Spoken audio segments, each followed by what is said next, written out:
Welcome to Sinking Simulator 2. It's a indie game made by the same people that made the first Sinking Simulator back in 2000 and I think 14. And I gotta say, it's really improved. One of the aspects that wasn't so great was the speed of the program. It wasn't too great, but I'm sitting at 400 to 600 frames, which is crazy. Even though this will be in 30 frames when I'm done with it. But so yeah, here's the game. Here's our ship that we spawn. I can delete this ship, spawn another ship. That is the unsinkable, by the number of bulkhead doors it has. There's a lot. And, well, we're gonna sink that one. The only thing you can't see is this toolbox, which lets you move, pierce, flood, drain, spawn, delete, and legacy. I don't know what legacy is, but spawn ships, delete ships, flood, pierces, basically put a hole in the ship. Move is moving the ship, and drain is drain a ship of or compartments of water. But no, I'm gonna select pierce, and I'm gonna select let's do this compartment. This compartment, and the water will start flooding again and going out. But let's flood the bottom one too. There you go. That compartment down there is flooding. This one's flooding. This one's gonna flood. This one, and this one. I'm gonna flood these two. So that is a lot of compartments flooded, and it should start spilling over. It should start going under, assuming it doesn't break. But yeah, this is a little indie game that simulates the soft body, kind of like BeamNG basically, but with ships. And it's a nice little program. And it has Titanic, it has cargo ships, it has a submarine, speedboat. You can also make your ships as well. But it's a cool little game. Maybe I should sink this. Sink one. This compartment, this one, this one, this one. I'm trying to break the ship in. Oh, yep, there it goes. It's breaking in half now. And she broke in half. I'm gonna flood that one, this one, this one, this one, this one, this one, this one. Flood the whole thing. And just for fun, put that one, and this one, and this one, this one, this one. Boy, that's annoying. But no, the rest of the ships afloat. So I'm gonna delete this one. Let's bring out the Titanic. So spawn. Here we go. The HMS Titanic. HMS. RMS Royal something Star Line. So we're gonna pierce it in this compartment, this one, this one down here, and this one, and the fifth one. Well, the Titanic was built to hold. This is 16 compartments. I think Titanic's actually 18. And she can only stay afloat with 4 compartments, but 5 was too many. Too many for her to stay afloat. And it's actually splitting in the middle. Kind of accurate. The prototype is actually splitting. Flood speed. Increase flood speed a little bit. Should be good. There she go. She's splitting. She's gonna split down the middle again. Yep, she's splitting. I'm not touching anything, by the way. She's splitting completely on her own. There she goes. She's splitting. And she's split in half.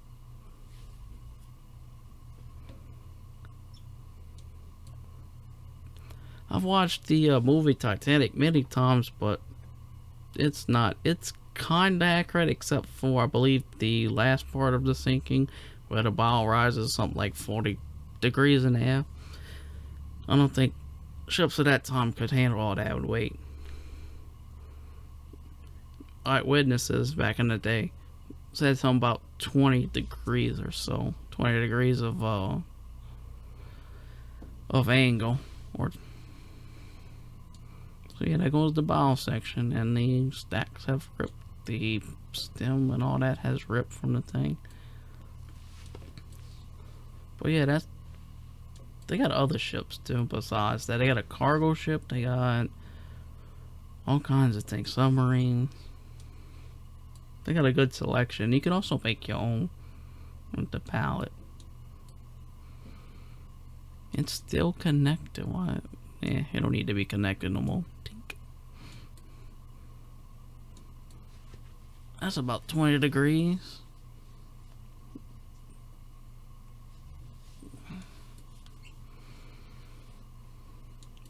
How about mic? Yeah, it looks like it's gonna break a little bit. Yep, it's breaking in.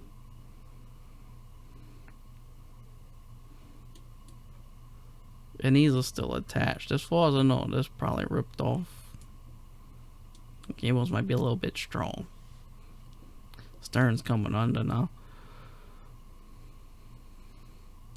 But yeah, that's the sinking of the Titanic, basically.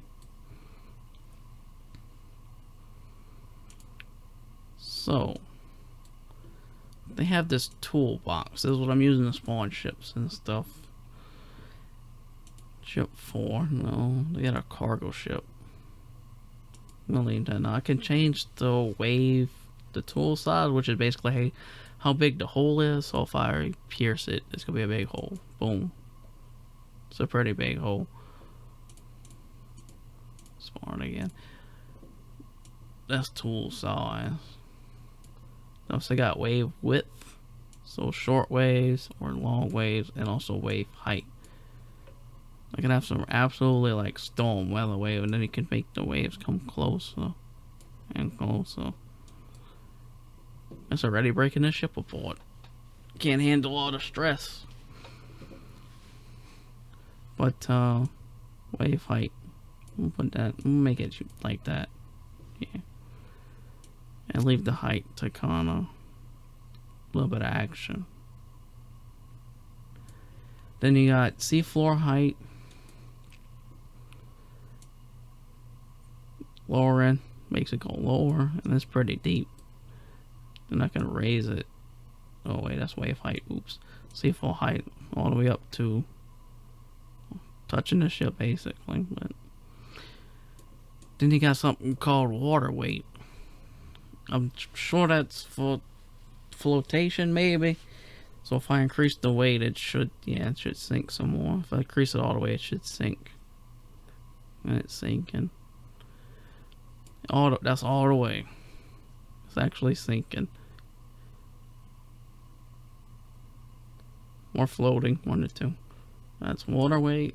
I'm gonna leave that alone. Leave it to about a quarter. Then you got something called buoyancy, and I don't think buoyancy really does anything except makes it float a little higher. Doesn't really do much. Flood speed is self-explanatory. That's how fast the water flows in. They got strength. That's the strength of the hull in the ship. Rigidity is,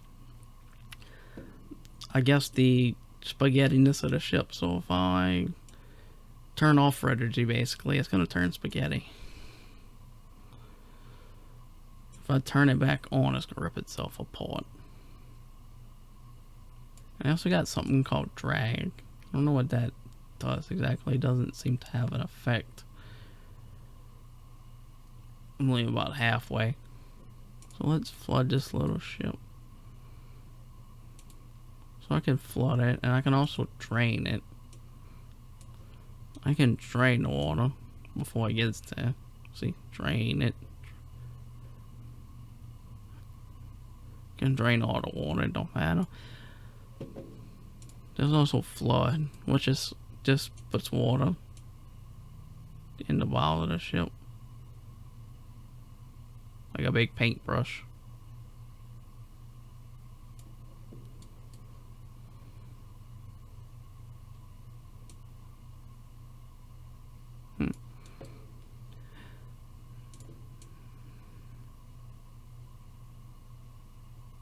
Drain all this again. Unless it's permanent. It must be permanent. Anyway, the ship's splitting apart. But I can pierce. So pierce is at maximum tool size and nope. Cut it in half. Nope. Nope, nope, nope, nope, nope. No more ship. No, no, no, no, no, no, no, no. Dead. And okay. I'm gonna spawn something else. How about the unsinkable? Now I know from some I did it the other day. I made it fly, and I think that has to do with drag.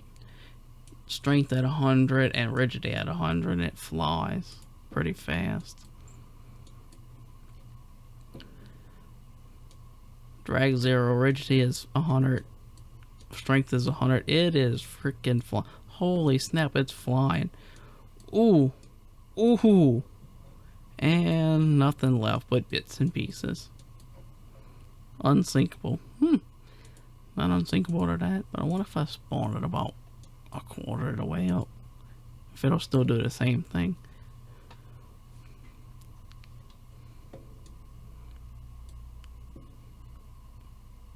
It still did the same thing. So if I increase drag to 100 and spawn it again at about the same height, does drag actually slow it down?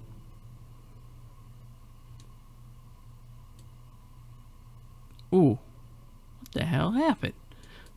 It just exploded into a million pieces. You can also spawn the palette, the color palette for the different materials. And if I spawn it, it's gonna explode. See? It exploded. That's also not lagging. I still got 300 and 400 frames a second. Wow. That's a lot of particles in a small area. So yeah, that is a Sinking Simulator 2. Like I said, it's a nice little game. You don't need a beefy computer to run. I'll leave a link in the description so you can download it. And well, first let's watch this little ship. I was gonna sign off, but I want to watch this one sink now, with the big hole in the center. If it does.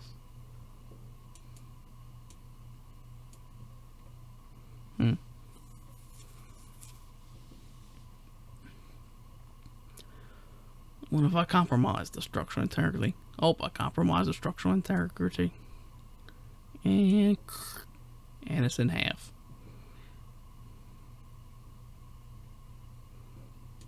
So yeah, that is a Sinking Simulator.